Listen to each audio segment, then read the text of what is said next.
Through 80 games of the season, the Astros have the second best record in baseball, and we are being joined by Jeff Blum to talk about the state of the Houston Astros. We got so much to discuss on this special edition of the Locked On Astros podcast that starts now. Hello and welcome to Locked On Astros, your daily Astros podcast. Here are your hosts, Eric the Man Huysman and Brett H-Town Wheelhouse Chancey.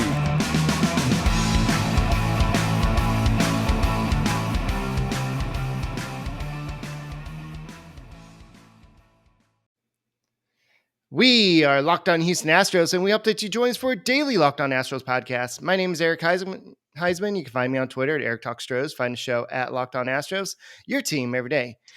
Jeff, where can they find you on Twitter? And I think you're on some TV broadcasting thing. Where can they find you at? Yeah, if you're an Astros fan and you haven't found us on AT&T Sportsnet SW, I apologize for that. Hopefully your cable carrier picks it up. But yeah, nightly and daily, we will be covering the Astros. Myself, TK Julia, will be on AT&T Sportsnet SW. And of course, you can reach me on Twitter and on the Instagram at Blummer27. I try to keep it as simple as possible, not only so fans can remember, but so I can remember.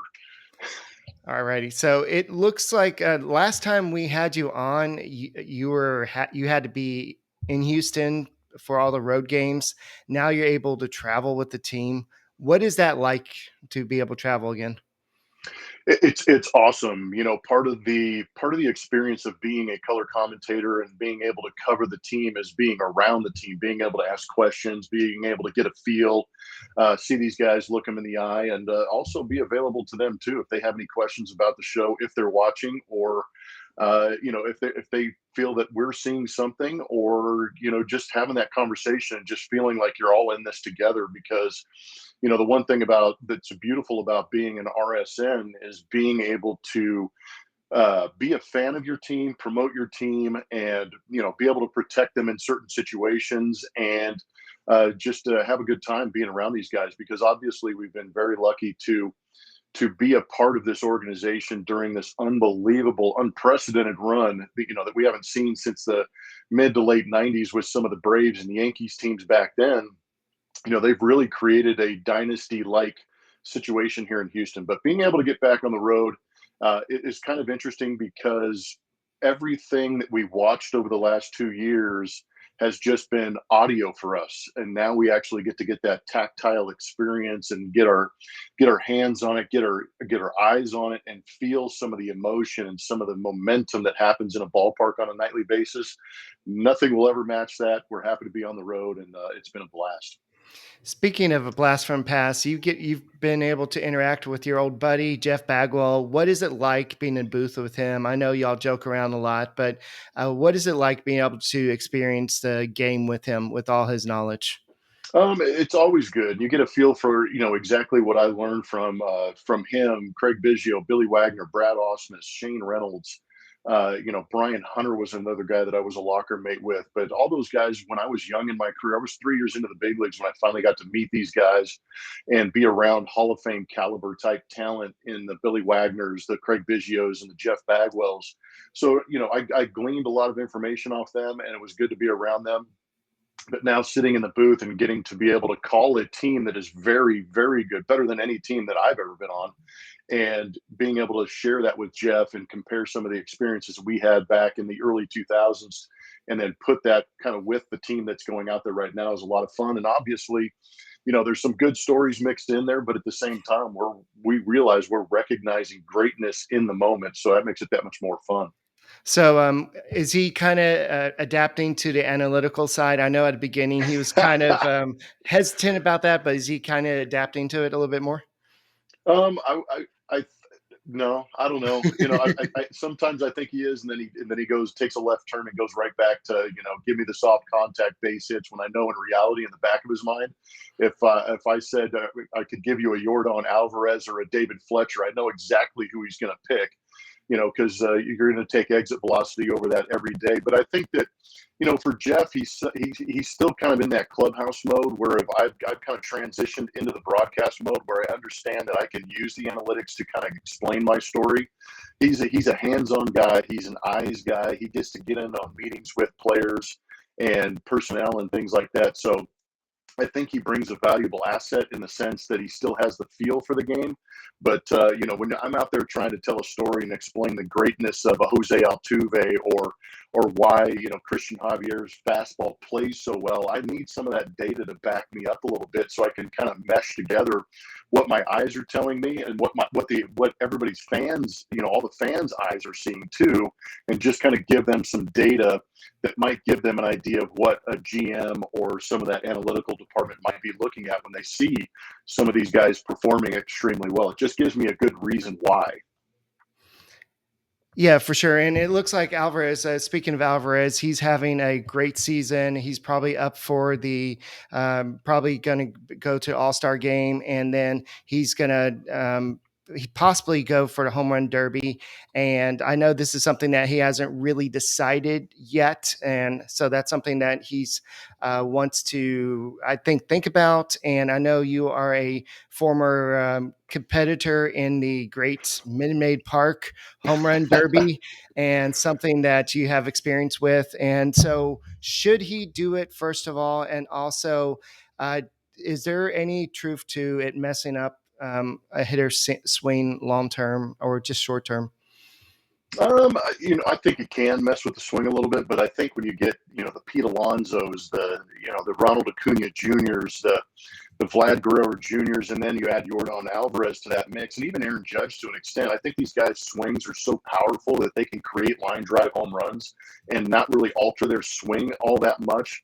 So I don't know how much it will affect them. I think it's more of, seeing the same pitch over and over and over again, where you kind of get it, the speed of your swing kind of gets locked into a BP fastball as opposed to, 95 up in the zone and then a power slider. So I think that's where the adjustment for those hitters, not necessarily the mechanics of the swing, it's more of what your eyes are telling your swing to go out there and do. So that's where the adjustment might be kind of tough. But I think this year is a little bit different than most. We had the lockout. The Astros are going to have a shortened All-Star break because the Yankees have to come in on that Thursday and play a doubleheader before they head up to Seattle. So logistically speaking, I think that might have an impact on whether or not Yordan decides to be in the home run derby, because obviously he's a huge piece of this offense, if not the biggest piece. And then you add in the logistical factor of getting out to the West Coast early, performing in the home run derby, having the All-Star experience if he ends up being voted as a starter for the DH. And then it's getting back to Houston and then trying to enjoy a day off on a Wednesday and then playing a doubleheader on Thursday. So there's a lot of factors, I think, outside the game that might have impact what Yordan does. But we all know that if he gets into that thing, and if you've ever seen Yordan take batting practice, and I was having a conversation with, it might have been Javier Bracamani literally 2 days ago. And there are certain guys when I played that I would literally sit in the dugout and watch batting practice. It was the Sammy Sosas. It was the Barry Bonds. It was, Wade Boggs and Mark McGwire. And Yordan Alvarez is that guy for me now. I will literally be sitting in the booth at Minute Maid Park, and if I'm not on the field and I'm in the booth, I will stop what I'm doing and I will watch every swing he takes in batting practice because it's mammoth.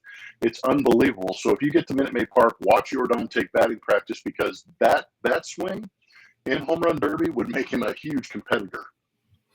Yeah, and I've seen him in batting practice too. And if he starts consistently hitting towards the Crawford boxes, that would be awesome too, because he can just hit to any way. And so looking at what he's doing, we have a lot of comparison of Alvarez to Big Papi. I know you played with the White Sox for a while there. We don't talk about that, but also how is it fair to compare Alvarez to Big Papi? I know they're two different people, but could Alvarez be better than Big Papi was? Yes. I was actually talking to Phil Boudreau, who does our stats at home games. And, he's highly analytical. He's very deep into the numbers. And there have been moments, and I think it finally struck him yesterday, and it kind of struck everybody in the booth too, when we witnessed, Yordan Alvarez in that second game against the Kansas City Royals, where he kind of took a couple of walks and then eventually took a Kowar changeup out into the Crawford box. And I've been saying it since I've seen Yordan. If he's able to abuse that Crawford box and just kind of lift a couple of pitches into that Crawford box on some tough pitches down and away, that'll completely change the dynamic for Yordan Alvarez, because he has always been very good from left center field all the way to the pull side on the right field pole for him left-handed. But if he's able, he can just flick balls out there. He's so strong. So it's pretty unbelievable to me to see him take that changeup down and away, not really use the entire body, but you really get those arms extended and drive that ball the other way. And when he did that, considering the game that he was going through, I think he has a chance to be better than Big Papi, just in the sense that if he's taking these walks, being more selective, and then when he gets pitches to drive, he drives them out. You know who that compares to? That compares to Barry Bonds. That's Barry Bonds type stuff. When you start to elevate that on base percentage, add that slug and that occasional, home run every other day, that kind of vaults him into some, legendary type status. And the scary part for me with Yordan is that he is that much more advanced at an earlier age than Big Papi was. It took Big Papi a couple of years in Minnesota and then getting, picked up by Boston before he really became somebody. Yordan's on an advanced scale, I think, and he's on a much, much steeper trajectory, so to speak. Yeah, and we all get to watch this every day, and it's great to be an Astros fan right now. And speaking of that, it's great to just bet on the Houston Astros. How far will they go? We got Mattress Mac betting on the Houston Astros. Well, betonline.net is your number one source for all your betting needs and sports info. Find all the latest sports development, league reviews, and news, including this year's NHL playoffs and Major League Baseball playoffs, and just Major League and baseball in general. BetOnline is your continued source for all sports wagering information, including live betting, esports, and scores. And betonline.net remains the best spot for all your sports scores, podcast news this season. BetOnline.net is your fastest and easiest way to check in on all your favorite sports and events, including MMA, boxing, golf, and head to the website today and use their mobile device to learn more about all the trends in action. BetOnline, it's where your game starts. And if you need something for that special person in your life, whether it's an engagement ring or just fine jewelry for any occasion, go to BlueNile.com. It's just something that where if you need something quick and now, it's something that will be good. So whether you're ready to pop the question or you're celebrating a milestone moment, find a jewelry as unique as her with the modern convenience of online shopping at BlueNile.com. Blue Nile has simple online tools that let you choose the diamond shape, size, and clarity, as well as setting style. Blue Nile bench jewelers will then handcraft her perfect engagement ring. Each ring is one of a kind. Looking for fine jewelry, but having a hard time choosing? Blue Nile has jewelry experts on hand 24/7, available via phone or chat to help you find the memorable gift that you'll remember forever. Make your moment sparkle with jewelry from BlueNile.com, and Locked On Sports listeners will get $50 off with purchases of $500 or more. This podcast exclusive includes engagement. Use the code Locked On. That code is Locked On, plus every order is insured, ships free, and arrives in a discreet package that won't give away what's inside. Shop stress-free and find your forever peace. Go to BlueNile.com today. All right, so I know that you have a nice little piece of a ring with the 2005. 2005. Yeah. So, we're not talking about that. Yeah, just let me know if you need me to remind you about that. It's okay. No, I'm good. I'm good. So, with that being said, do you think the Astros have enough right now to win the World Series this year? I do. There were certain questions for me going into that New York road trip, 4 games against the Mets and then 4 games against the Yankees, and then coming back home and playing another game against the New York Yankees. So it was very similar to kind of a playoff atmosphere and a playoff, calendar type situation where you're on the road playing them. You come back to your own ballpark and play them. But there were some questions going into that. How are the guys going to respond? And this is one team and this has been year by year for me, where I've actually been thoroughly shocked at the ability of this team to kind of react and step up to certain situations under pressure and put together a great ball club and play great games. And going through New York and realizing that they did take 2 of 4, which is a beautiful thing, because any road series you go to, whether it be a playoff situation or against a tough opponent, you want to split that away series. And that's exactly what they did. When in reality, if we play the woulda, shoulda, coulda type game, they could have swept that series if it wasn't for 2 innings. Out of that entire 4-game series against the Yankees, they only lost 2 innings. Yeah. And those 2 innings were very winnable. That's what's crazy to me. And it kind of gave me the impression that, yes, as this roster stands, they could beat the Yankees in a championship series.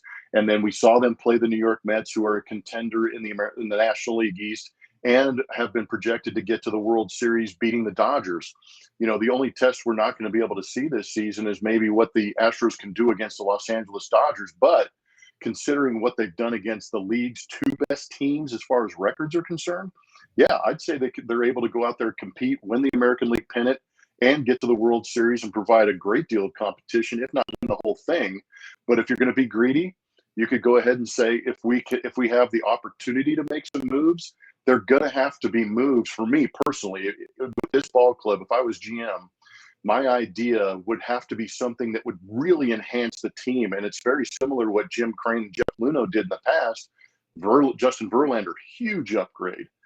Zach Greinke, huge upgrade over a couple of guys in their rotation that made them better. But if I can't find that guy or create a trade atmosphere where I don't feel awful about, trading away some of my young talent to get that guy in return, you may not have to do it because this team's so good. Would somebody like Luis Castillo with the Reds fit that picture?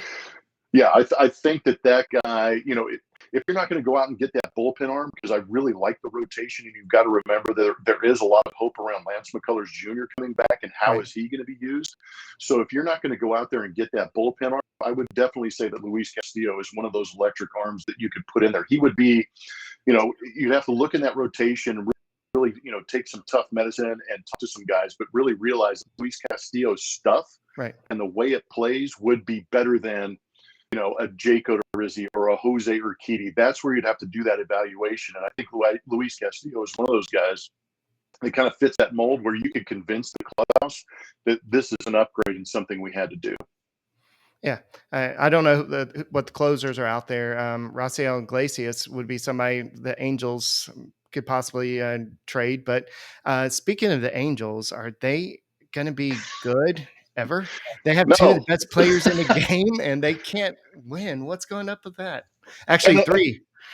Yeah, I know. Seriously, because if you add Anthony Rendon in there, I mean, they've got 3 potential MVP candidates. And I think that you're like me, where we're much more biased towards the Astros and what they're able to do, and we appreciate the run they're on. But at the same time, I think when the season started, myself, TK, Julia, we kind of said, who's going to compete? The Seattle Mariners are going to compete if they can do what they did last year.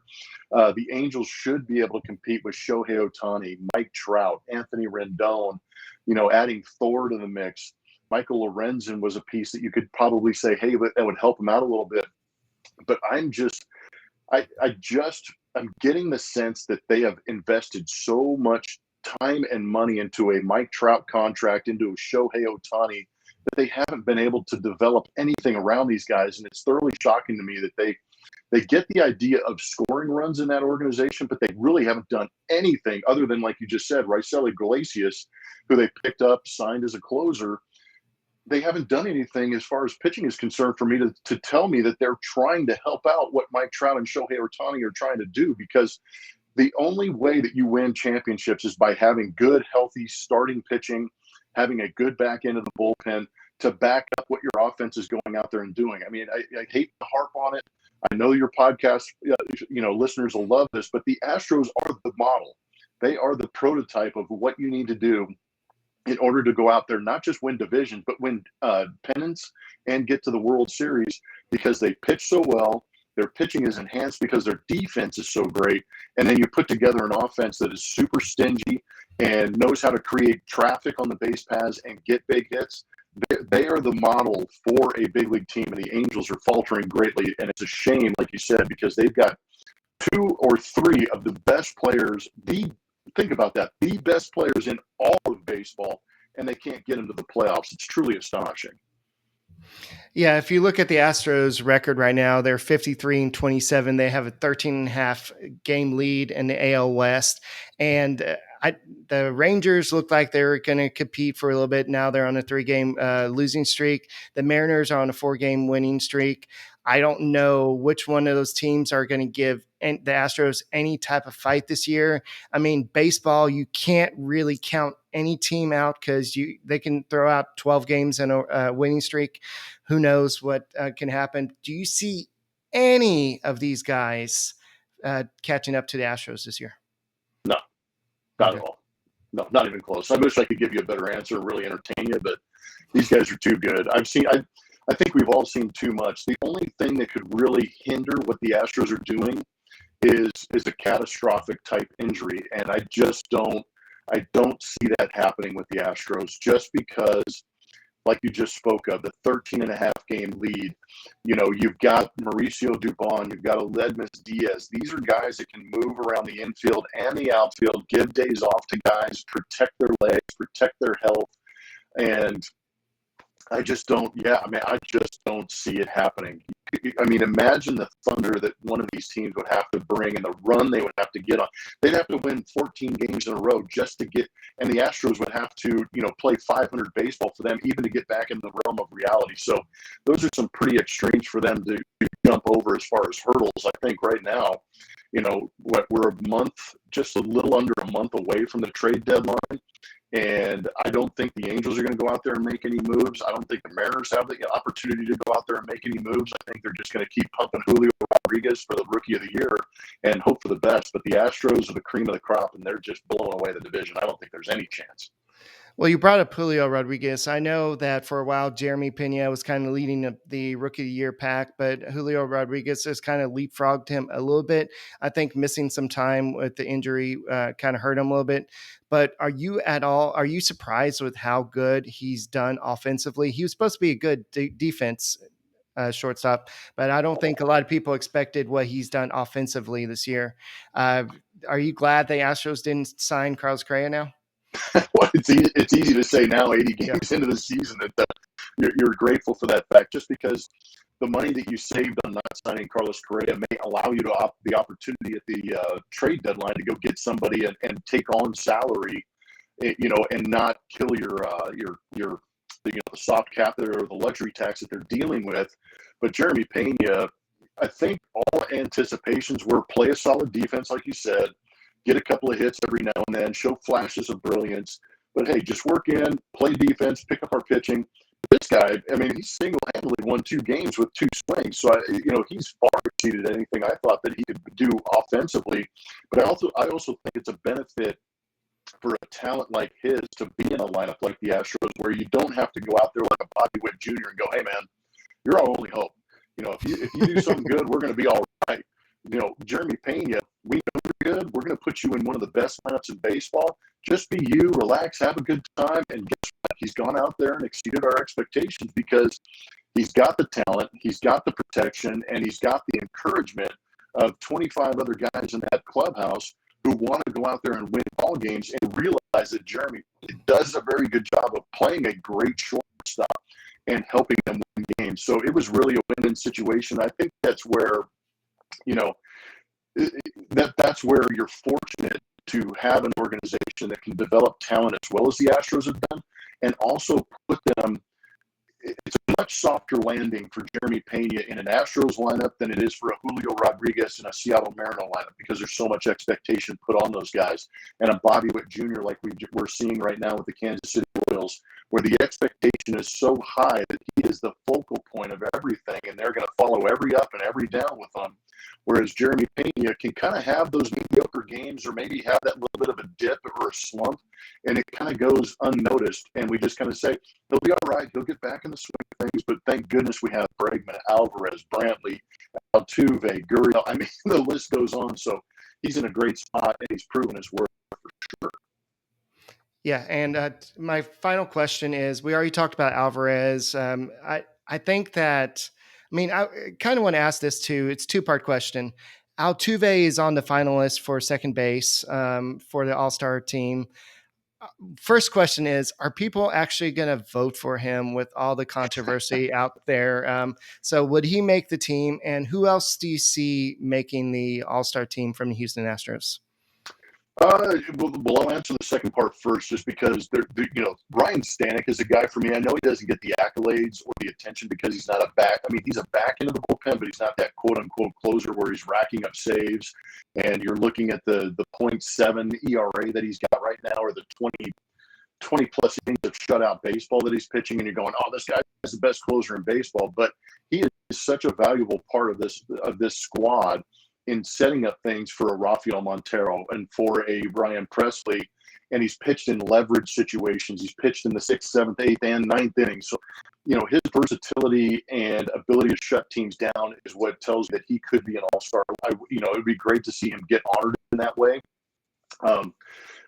Going around the diamond, I really think that Altuve is a guy that should get some votes. And I think it's kind of funny that we watch him get, almost 2 million votes, because as much as everybody in the Yankees fan base wants to boo him, degrade him, and get after him, he continues to go out and produce. I think once people, and we all know this from being on Twitter, once people get behind their keyboard, they get a little more comfortable being who they think they want to be. So who knows? There may be some secret Yankee fans going, damn, this guy's really good. I got to vote for him. He's way better than Espinal. Things like that. But I also think in reverse, there's enough fan bases out there that don't like the Yankees that will vote for Jose Altuve just in spite of the Yankees. So that's kind of my, weird theory on how Altuve can become the starter in the All-Star game. Yordan Alvarez, I think, is better than Shohei Ohtani. I know that Shohei Ohtani has the opportunity as a pitcher and a hitter to make the All-Star game, and he'll be in there. But my ultimate dream, as long as we're talking about the All-Star game, is to have Jose Altuve leading off, George Springer hitting second, and then Yordan Alvarez hitting third. And I know this probably won't happen, but Justin Verlander would be the starter. And then on the other side, it would be great to see Joe Musgrove be the starting pitcher on the National League side. And the little caveat is the first pitch of the game is just a nice little tube shot fastball for Jose Altuve that he can clip and go deep in the All-Star game at Dodger Stadium in front of a ton of Dodger fans on the national stage. Whew, that would be some kind of special right there. Yeah, I think you just wrote a Disney or a Hallmark movie there. I mean, it might be a horror film for some people, but for us here in Houston, It would definitely be those Hallmark Channel type moments. Yeah, for sure. So go and tell us a little bit about your podcast and where they can find you again on Twitter. And thank you once again, Jeff, for coming on the Locked On Astros podcast. No, I appreciate it. It's always good talking Astros. Obviously, great times. You guys are doing a great job. You're much more athletic in the podcast than I am, because you do it on a daily basis. So I applaud you for that. And I'll appreciate the opportunity to go on and talk Astros. You can reach me at Blummer27 on Twitter, at Blummer27 on Instagram. And I think a lot of Yankee fans have found me out there after that trip to Yankee Stadium. So help me out in the comment section. Very appreciated. And also, I've got a podcast. It's on every podcast platform you can find. It's a part of the Blue Wire Podcast Network, and it's called Blue Plums. We come out weekly, bi-weekly, whenever we feel like it, but we try to talk a lot of sports, a lot of Astros. I've got a great co-host in David Tuttle, who played baseball out in California and for Team USA for a while. So we have a lot of fun, and you guys are doing a great job, and thanks for having me on. All right. Thank you for coming on, Jeff. And hopefully you get to go and watch another World Series, hopefully in Dodger Stadium again, and we'll see what happens. So yeah, I'll be chugging beers with everybody else out cheering these guys on. You better believe it. All righty. Well, thank you for coming on. And that's all for this edition of Locked On Astros podcast. Make sure you subscribe to us on YouTube and make us your first listen every day. And go Stros.